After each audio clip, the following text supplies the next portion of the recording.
Jersey Superior Court judge and host of the fantastic Judging Freedom podcast, Judge Angelo Napolitano. Judge, one arrest? Well, look, Carl, the FBI has been politicized. It has a political agenda. It arrests who it thinks will further that agenda.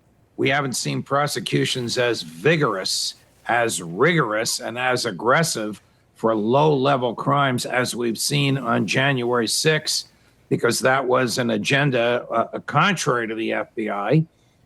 This agenda, I don't know what these FBI agents, or it's actually management, it's not the agents. I don't know what FBI management thinks about the Israeli-Hamas conflict, but they certainly weren't concerned about the orderly behavior of the protesters outside the White House, because these people tried to scale the fence. I don't think they meant the president any harm, but scaling the fence outside the White House is a felony, and everybody who tries it and gets caught gets arrested and gets prosecuted, except yesterday.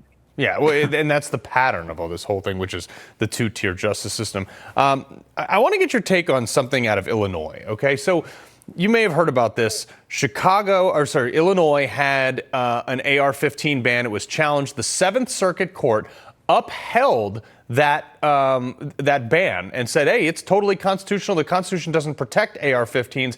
It's headed to the Supreme Court. Here you have it right here. What do you make of this case, and what are the nuances of it that the Seventh Circuit might have missed?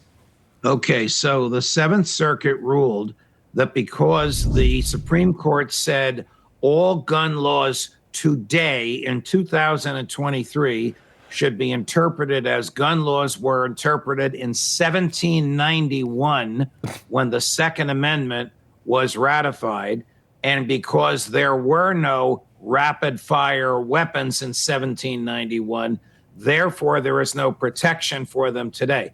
That is, of course, absurd, and it is contrary to the rationale articulated by Justice Scalia in the Heller opinion. That's the one that said the right to keep, you know it, Carl, that's the one that says the right to keep and bear arms is an individual right. When Justice Scalia said the right to keep and bear arms is the modern day version of your right to self-defense.